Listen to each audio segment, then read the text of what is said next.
Anthropic signed a deal with SpaceX committing to $1.25 billion a month through 2019 for access to the Colossus supercomputing infrastructure. So even if Grok fails, he's going to have extreme power and control, because if Anthropic have outsourced the need to data centers to Colossus and SpaceX, then, they're in bed with Elon Musk. Musk stated that SpaceX reserves the right to reclaim the compute if Anthropic's AI engages in actions that harm humanity. If Elon decides, in his opinion, that Anthropic is in some way harming humanity or going in that direction, he could just pull the plug on it. We are unpacking Elon's absolute control over Anthropic's future today. But to understand why they need that much compute in the first place, we have to start with a crazy milestone AI just crossed with an 80-year-old math problem. Hello and welcome to another episode of Slow Takes.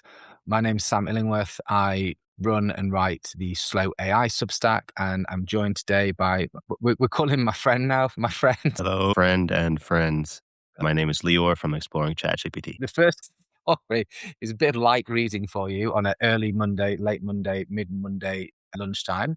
And this is the fact that OpenAI have basically come out and said that ChatGPT has made a breakthrough on an 80-year-old maths problem.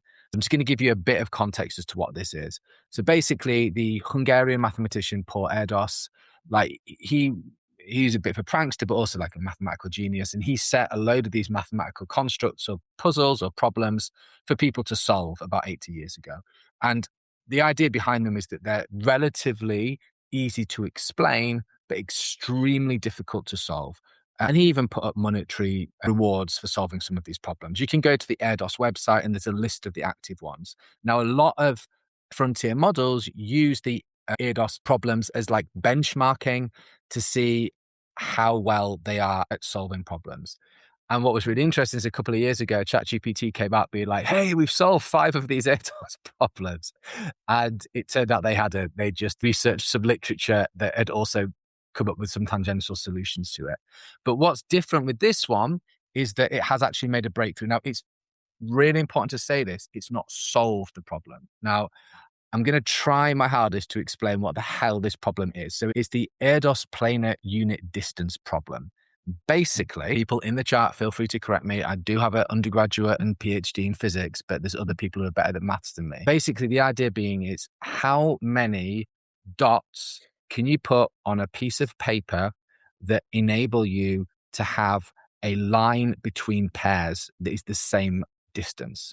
So basically, how many pairs of dots in which the distance between the pairs is exactly the same can be fit on a piece of paper? That's the problem. Relatively difficult, easy to explain, sometimes difficult to understand, extremely difficult to solve. Now, the breakthrough is that basically for 80 years, mathematicians have thought that the way to solve this problem is to have it as a linear grid. So imagine drawing like loads and loads of dots on a piece of paper and then seeing how many can fit where there's an equal distance between each of the pairs. What ChatGPT found was that actually that's not the optimal solution.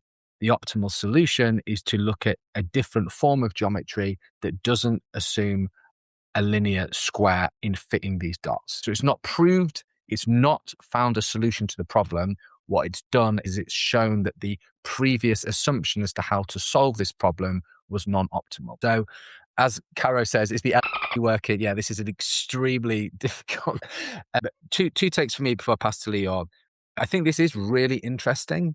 I think it's a great way of these frontier models demonstrating maybe for the first time that they're able to solve or come up with new mathematical constructs and genuinely to think outside the box in a way that maybe humans haven't. Second point from me, which I think is key, is that actually humans were involved throughout this. So humans inputted the work, humans checked the work, humans contextualized the work. So for me, the key takeaway here is that humans and human mathematicians are absolutely essential towards this work.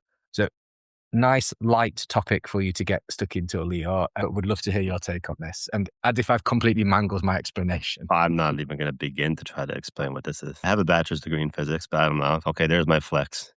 It's not, doesn't do anything for me. Yeah, so a couple things here. One, I think this is like a really cool point that we've crossed basically in history to show it's not the first one. AI is not just like an autocomplete machine chatbot situation anymore, right? To state it simply. And it's things like this that make you realize how special this really is. At first, it was chess. I don't know if anyone here plays chess. Gary Kasparov, he was the first one to get defeated by a chess machine, basically. And then it was Go. And now it's solving problems of physics, mathematics, hopefully medicine, things like that as well at some point. So this is my main take on this. This is an example of AI solving a problem about reality in the way that we understand it.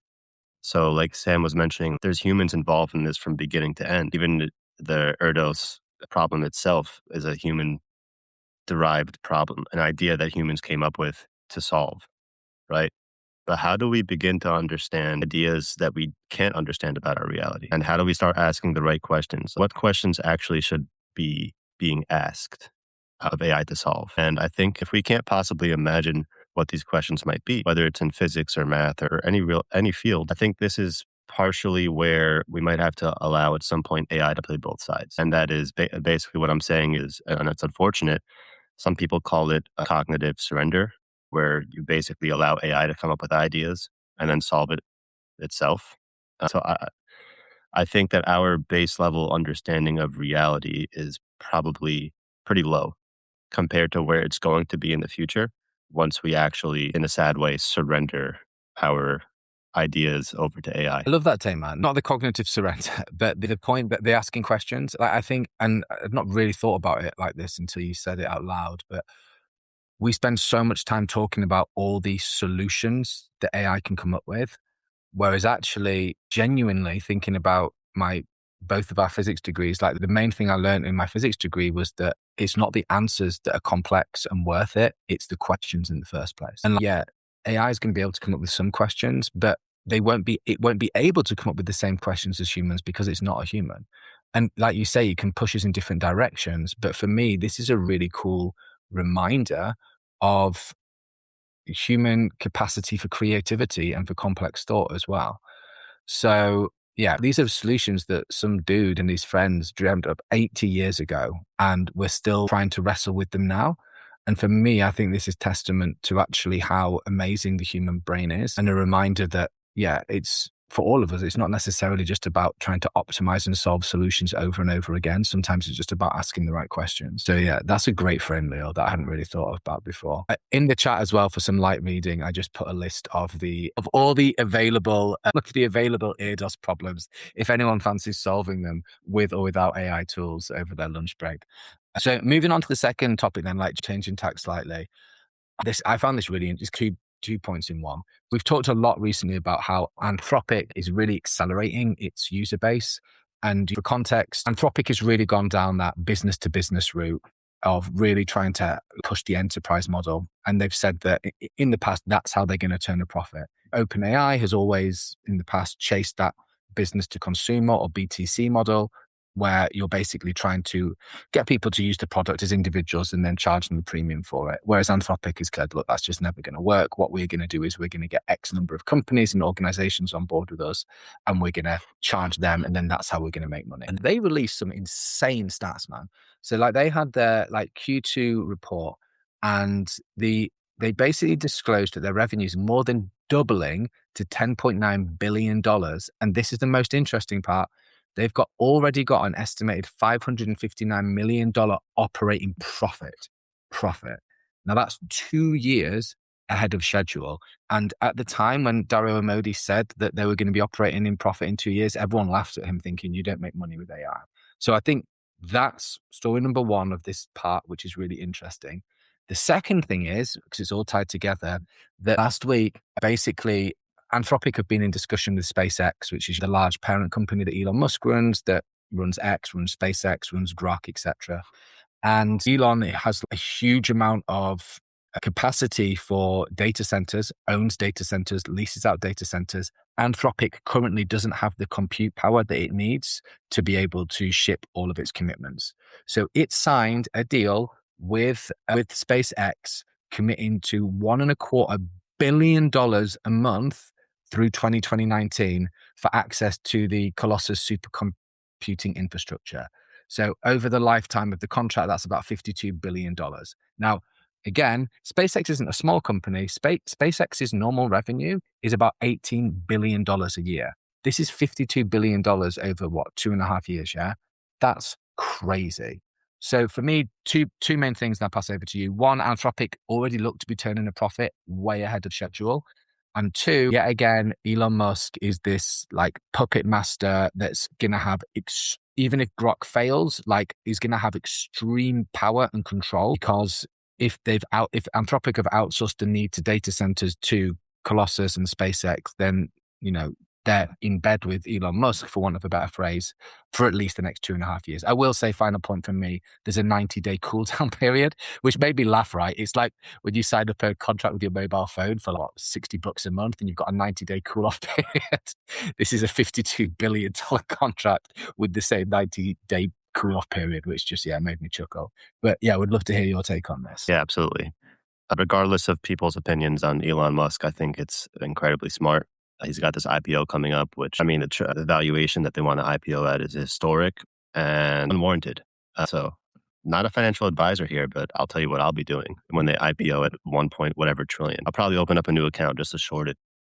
So that's one. It's funny how not too long ago, Elon was labeling them misanthropic, and now they're working together, which just shows you the infrastructure and the compute power required to power AI is so important that these companies are willing to overlook their differences and work together. And one of the craziest things about this Anthropic Elon story is, and I have a quote here from Musk, and I will shout out to Chris from TalkSec for mentioning this to me. So Musk stated that SpaceX reserves the right to reclaim the compute if Anthropic's AI engages in actions that harm humanity. So lawyers are going to have a field day with that one, because that is just a super general statement. So basically what that says is SpaceX AI, which Elon has full control over, I think it's 80%, correct me if I'm wrong, share. Basically, he owns 80% of that company. So there's no board of directors. If a decision needs to be made, Elon makes it. Nobody can stop him. So if Elon decides, in his opinion, that Anthropic is in some way harming humanity or going in that direction, he could just pull the plug on it. So what that means is if Anthropic doesn't diversify their compute well enough, soon enough, then this could probably just end Anthropic. That's crazy, man. Yeah, you said what you want about Elon Musk. He's very smart at making deals that almost create a monopoly, like same with SpaceX and Starlink. But what I find really interesting there, now that you've said it, are the parallels with the OpenAI court case, and how Musk was initially like a board of directors, but like certainly like a stakeholder in OpenAI when it was meant to be a non-profit organization. And now he's taken Altman to court, owing to the fact that it's reneged on what it always set out to be. And again, exactly as you said, what is against humanity? Like, whose humanity? Is it Elon Musk's humanity, for example? If Anthropic drop another one of those Super Bowl commercials that maybe is a little bit rude towards Grok instead of OpenAI this time, do they suddenly pull away all that compute power? Yeah, that's crazy, man. Yeah. I think it's going to be really interesting to see what Anthropic do. I can't imagine this is going to be the only organization that they sign contracts with regards to data centers. For context, I think the US has about 5,400 AI data centers, way beyond anybody else in the world. Germany's number 2, I think, with 540.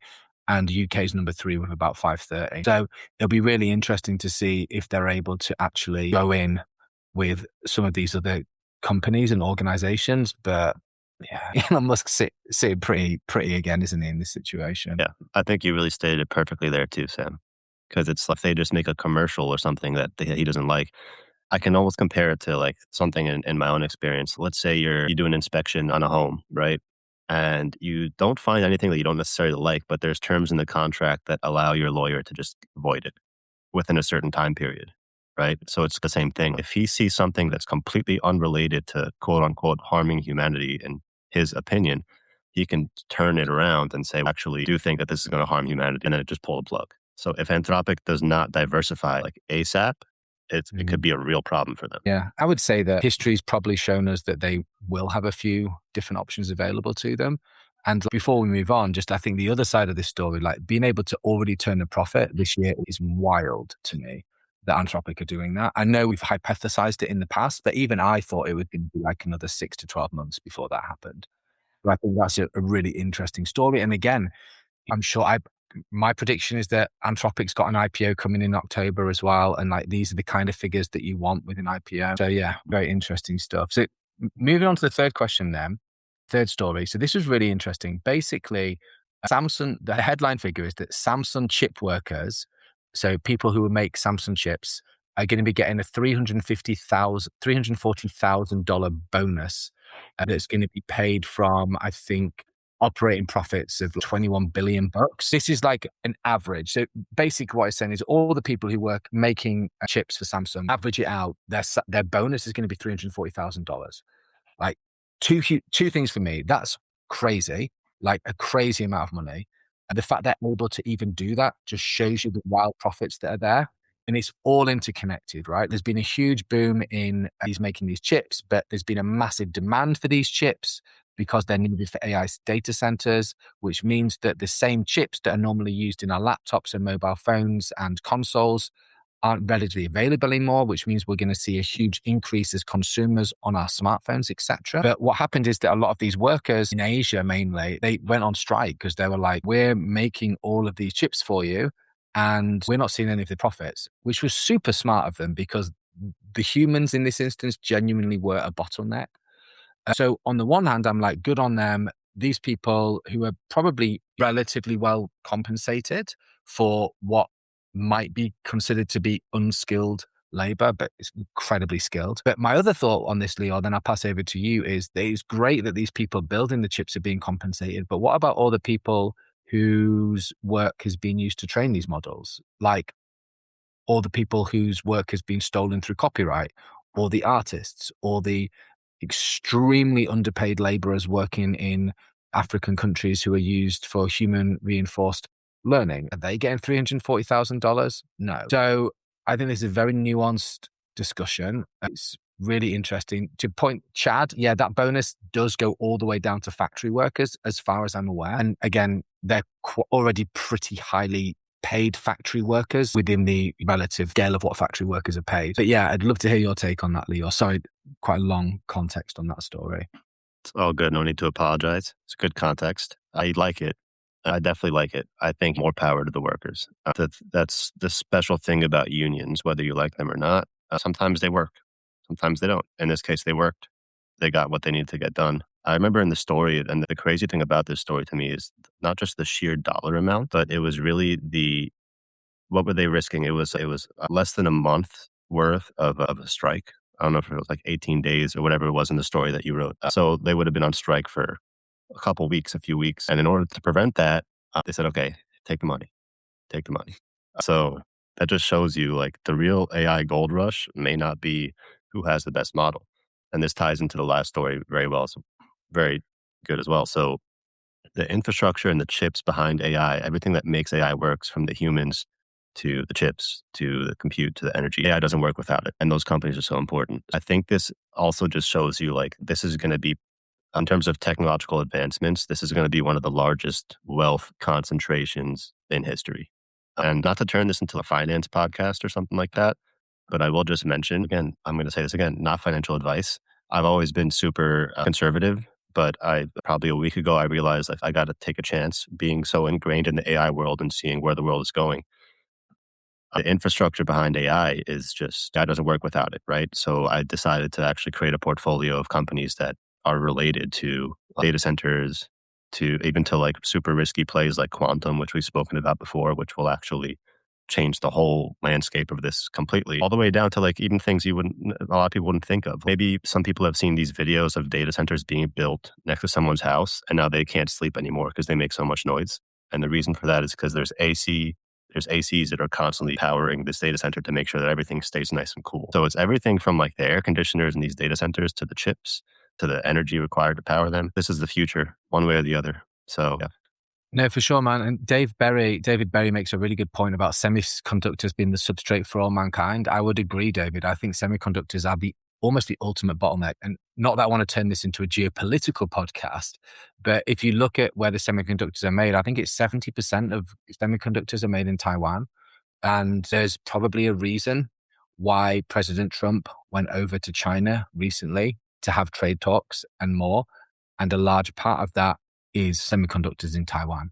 if you control the semiconductor market, like I'm genuinely not overstating this. You control AI.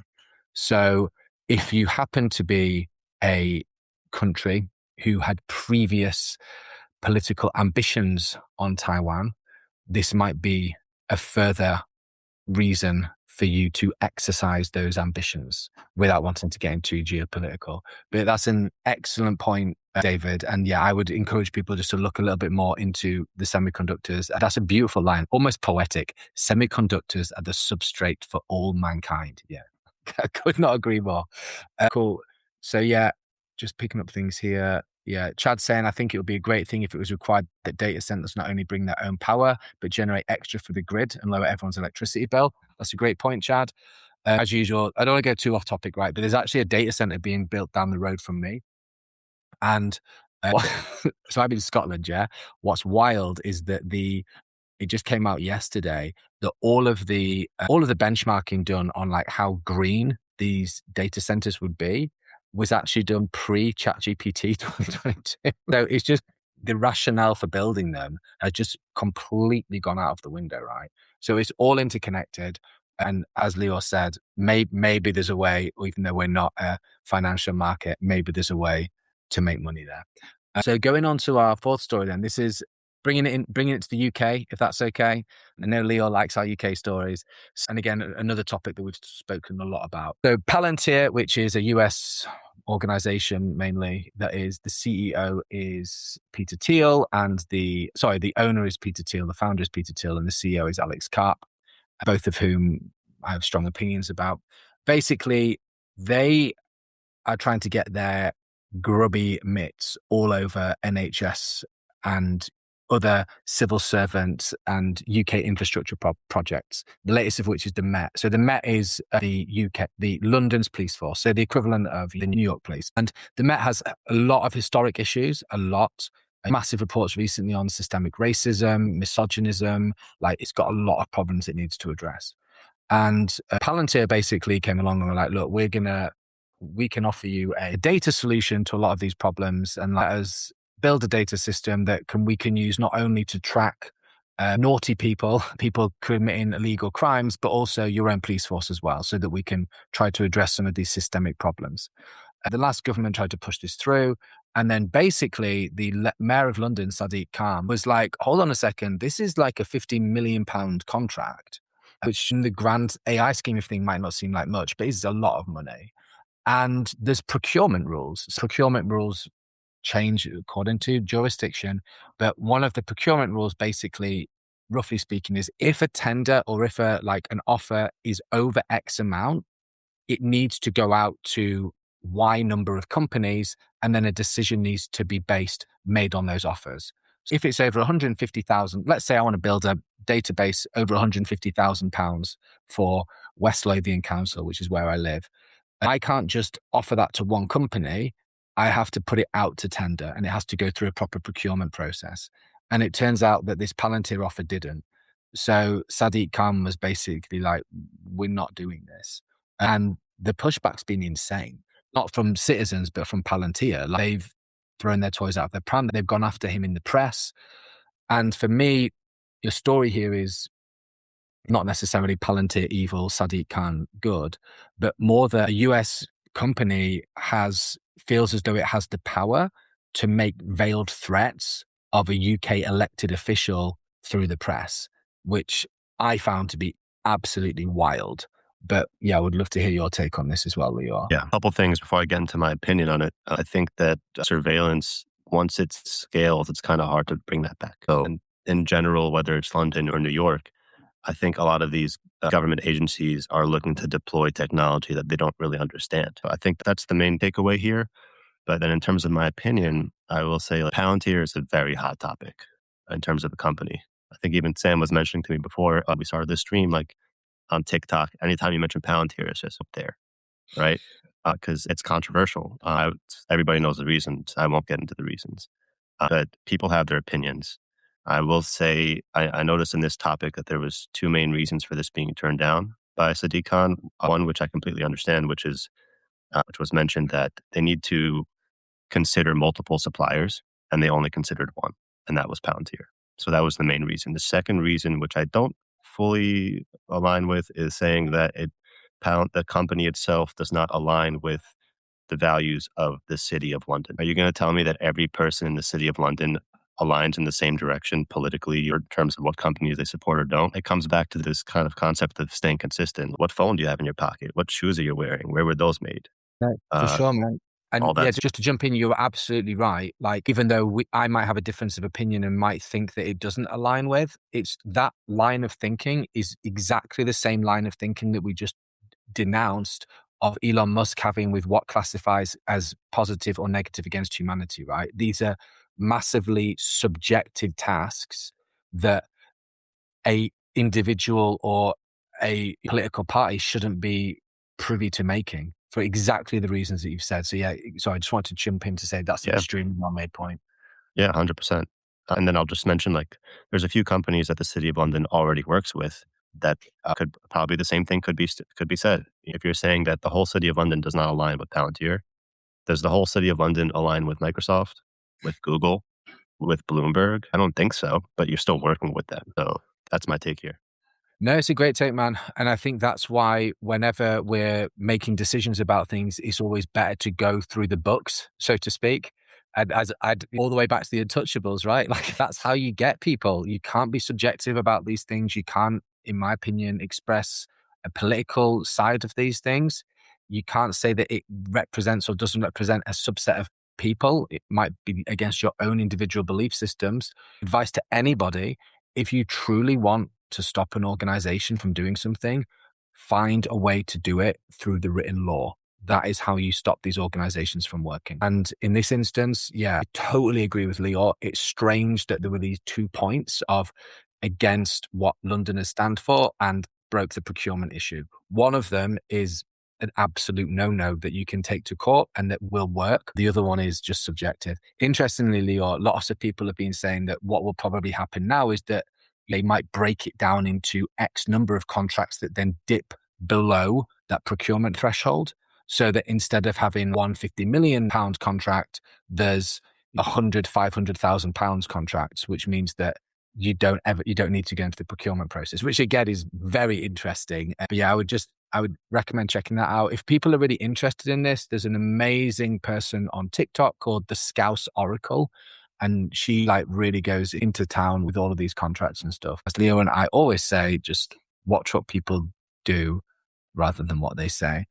And yeah, thanks everyone for the commentary as well. Really appreciate it. So going into our last story then, again, sticking with the UK, but I think this is going to have huge implications, Leo. So basically in the UK, on the 7th of May, we had our local elections and our devolved elections as well. So very brief history lesson. The United Kingdom is split up into 4 major devolved nations. We've got England, we've got Scotland, we've got Wales, and we've got Northern Ireland. So the UK elections, which are based in Westminster with the Houses of Parliament, etc., they take place every 4 years. Then you have the local elections, which take place at a different point in time. And then normally with those local elections, which is where you vote your local councillors for your like county, you also have the devolved elections as well. So for me on the 7th of May, there would be the elections for the local councillors, but there'd also be the elections for the Scottish government. Now, there's an amazing think tank called Demos, and what they did was they ran a load of tests and interviews, and they found lots of things. And I'll link to the report in the show notes and the post that goes alongside this. 2 massively interesting things. One in 5 UK people, adults, because you have to be over 18 to vote, consulted a chatbot about who to vote for. 1 in 5. Secondly, 1 in 3 of those chatbots got information wrong. So things such as got the date of the election wrong, fabricated candidates, and made up scandals. Now, again, this wasn't maliciously, or this was hallucinations. Me and you have talked about this a lot before. Chatbots can't help but hallucinate. It's like a multiple choice test. It can't tell you unless you hard code it into it if it doesn't know the answer. It will just say option D, and option D is wrong. Yeah, it can't help it. So this wasn't misinformation in the malicious sort. This was hallucinated incorrectness. So yeah, it wasn't fake news or misinformation. It was just wrong. Now, I'll pass over to you in a second, but the fascinating thing for me here is how many people are turning to AI. And also, as far as we know, this is mainly just the models getting it wrong. How long before other elections have certain political parties in either direction paying those chatbots or prompt injecting those chatbots to purposefully give misinformation to the user. So yeah, really worrying statistics, and I think something we're going to be seeing much more of in the coming years. Yeah, that last point that you just brought up, I didn't even think about that. That's crazy to think about. Definitely possible. Yeah, my main take on this is a lot of people treat AI as like an information authority. It's like the Bible, but it's not. And this is a case where hallucinations actually have dangerous consequences. Like last time we were speaking about like a doctor, chatbot impersonating a doctor, or like hallucinations can be dangerous depending on what you're using AI for. And this is another example of that. And the statistics are just nuts. Just to wrap it up, put a bow on it, I did have my own personal experience with this. This was over a year ago now, so the models were a little bit older. This was before I chose my niche on Substack, where I still was in that AI niche, but I was writing about anything and everything rather than sticking to AI focused topics and science and things like that. So I was doing some research for an article about the 2024 presidential election. Granted, this was a while ago. And ChatGPT told me that Joe Biden won the 2024 election. Wow. And if you ask it today, it probably wouldn't do that. But it just shows you like even the most basic information could still be hallucinated for some reason. Again, older model, but I think in general, people need to still value references, ask AI for references, and then go look at those references. And it's hard to do in this world that we live in, which is I want my answers now, and I'm just going to take it and run with it. AI makes mistakes. And like people need to stop treating AI like Google. Like that's not how it works. Like it literally, like it basically boils down to every single AI tool is the same. It is predicting what is the most likely next answer to happen. Not authoritative, just the most likely. And then that also takes into account the most likely that you want to hear. So me and Leo could be running identical models with identical weights, with identical temperatures, but they've trained on what it wants me to hear or what it wants Leo to hear. And Leo and I are probably broadly speaking politically similar, but let's say Leo was a staunch socialist and I was a staunch capitalist. We would hear very different things, even using the same model, because it wants to keep us prompting, because it wants to keep us paying. And JC made a really good point here. And again, we need to introduce nuance and be fair that political ads and biased media do the same thing. I agree. Political ads and biased media do also peddle an agenda. And we can also see what's happened as the effect that social media has had in terms of misinformation and fake news in both directions with political campaigns and political parties. But AI we speak without hyperbole. This is it's going to happen on an unprecedented scale. And we can't just rely on the top-down models enforcing apolitical behavior. We also need to remember ourselves, don't share misinformation, double-check truths, like assume every output is incorrect until you check it for yourself. And yeah, that's what we need to be doing. Yeah. I will just mention one thing quickly here, Sam. You mentioned Google, and then I'll mention one thing as well. So like Google nowadays, it goes into AI mode automatically almost all the time. So even if you say it's not the same as Google, that's pretty much gone now. So I think you still need to ask for references no matter what tool you're using and take the extra time to look at those references, especially if it's something that's very important to you. Like we're not talking about something inconsequential here. We're talking about elections or in our last stream, medical related things. Just take the extra few minutes to go look references. And then just a little off topic here, I just want to mention this of what Sam mentioned about like our political differences or what it might be. I just want to say I really appreciate you, Sam, because I think a lot of the times when people look at social media in general, people tend to stay within their own bubble.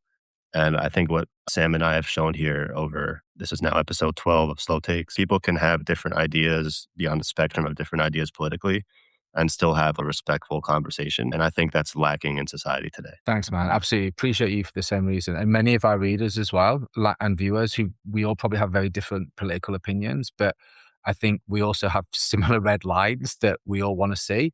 And I think all of us, no matter what side of the political spectrum we sit on or who we want to win our next elections, we want it to be a clean fight, right? We want it to be a fair fight. And I think that's really important. So yeah, thanks, man. Appreciate that. Yeah. So just a reminder that Leor does a hell of a lot of work in putting together a YouTube channel for Slow Takes. Thank you, Leor. Leor's just put a link there to check us out on there. and it's well curated. There's a load of other videos. Leo does a lot of a lot of Substack lives, does them really well. There's some great talks on there with people like Toxic and others. So please check that out. Feel free to hammer the like button at the bottom, the little love heart, just to let us know that you're enjoying this cast. Is there anything else you want to say, Leo, before we wrap? No, I think that's about it. Cool. So yeah, as usual, thanks everyone so much. Like loads of really helpful context in the chat. I'll put this together into a post in the next few hours and push it out through Slow AI and exploring GPT as well. And yeah, just check out the YouTube channel and Leo will have that up in a few days. Thanks, Leo, and thanks you all. Really appreciate your time and your energy and speak to you all soon. Bye. Stay safe. Go slow.